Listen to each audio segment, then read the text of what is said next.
AITA for reporting my boss after finding hidden cameras in the women's restroom? I never thought I'd be the kind of person who'd uncover a secret like this. Something that would make me question everything about the people I trusted, the place I worked, and even my own sense of safety. It all started on a regular Tuesday morning. I'd been working at the company for almost 2 years, a small marketing firm where everyone knew everyone. It wasn't glamorous, but it paid the bills. My boss, Mr. Harris, was in his early 40s, charming, confident, and always joking around. He was the kind of guy everyone liked, or at least pretended to. I used to think he was a decent man, until the day I realized how horribly wrong I was. That morning, I went into the women's restroom before a client meeting.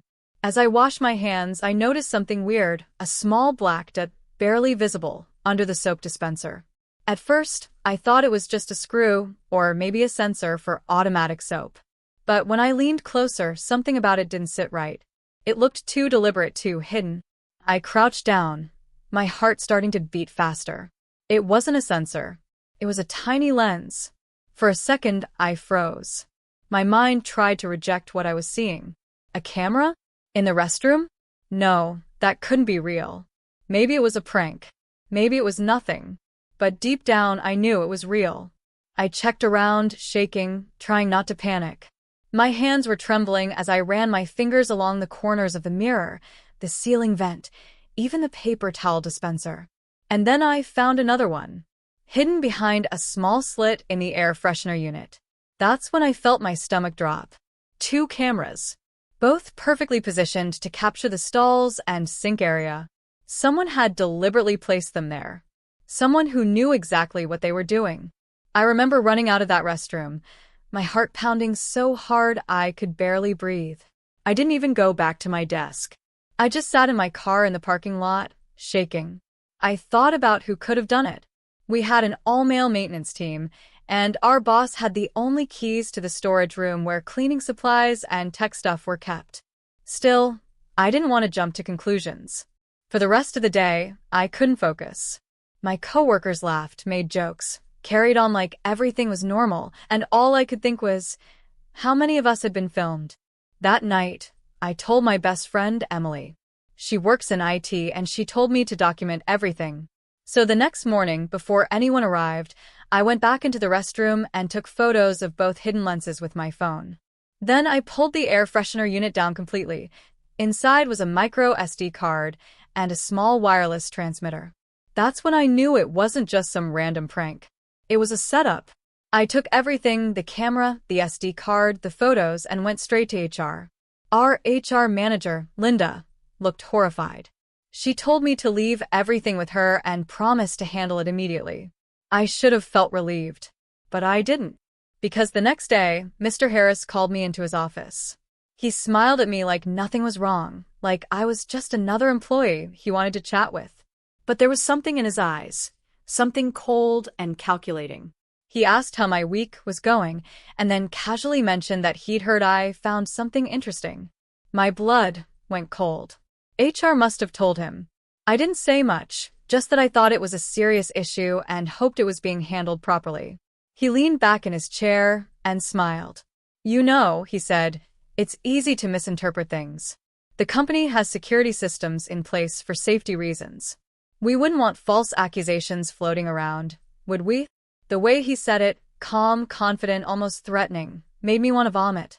I left his office shaking. I realized then that I wasn't safe. 2 days later, HR told me the devices were part of a faulty air monitoring system that had been installed by mistake. They said there was no evidence of misconduct. I couldn't believe what I was hearing. Emily told me to go to the police. I hesitated. This was my job, my reputation. What if no one believed me? What if it somehow backfired? I'd seen women lose everything for speaking up. But then one of my coworkers, Jenna, pulled me aside. She looked terrified. She said she'd noticed a small blinking light in the vent weeks ago, but didn't say anything because she thought it was just part of the building maintenance. And she told me she'd caught Mr. Harris going into the restroom late at night, claiming he was checking for leaks. That was it. I couldn't keep quiet anymore. I went to the police the next morning. I handed over the photos, the devices, and every detail I had. They took it seriously. They even brought in a cybercrime investigator. Within a week, the police raided the office and found more hidden cameras, not just in the women's restroom, but in the locker room and even near the changing area used for company photo shoots. Mr. Harris was arrested. The news spread like wildfire. But the aftermath, it wasn't what I expected. Half the office treated me like a hero. The other half, mostly the men, avoided me completely. Some whispered that I'd ruined a good man's career. Others accused me of exaggerating. Even Linda from HR avoided eye contact. Then the harassment started. Anonymous emails, threatening messages telling me I'd regret what I did. I reported everything to the police, but the investigation dragged on. I couldn't sleep. Every shadow felt dangerous. Every sound made me jump. Eventually, I quit. Even after Mr. Harris was charged with multiple counts of invasion of privacy, I still didn't feel vindicated. The company never officially apologized. They quietly settled with several women who were filmed, but they never publicly acknowledged it. And now, I don't know how to feel. I did what I thought was right. I exposed something horrific. But in doing so, I lost my job, my peace of mind, and my sense of safety.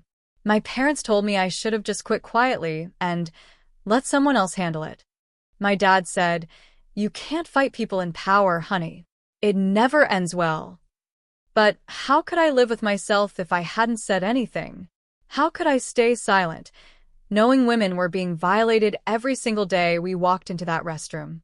Even now, when I walk into any public bathroom, I check behind the vents, under the sink, near the lights. I don't trust anyone. Sometimes, I wonder if I should have stayed quiet, if maybe it would have been easier to pretend I never saw anything. Because speaking up didn't just ruin his life, it shattered mine too. I moved to a new city now, started fresh at a new job. But I'm still paranoid, still scared. And sometimes, late at night, I replay everything in my head, wondering if the price I paid for doing the right thing was too high.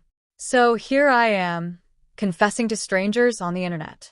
I reported my boss after finding hidden cameras in the women's restroom. He was arrested, but my life hasn't been the same since. I lost my job, my reputation, and my peace. Did I do the right thing? Was I protecting others, or destroying myself in the process? So tell me, AITA, for reporting my boss?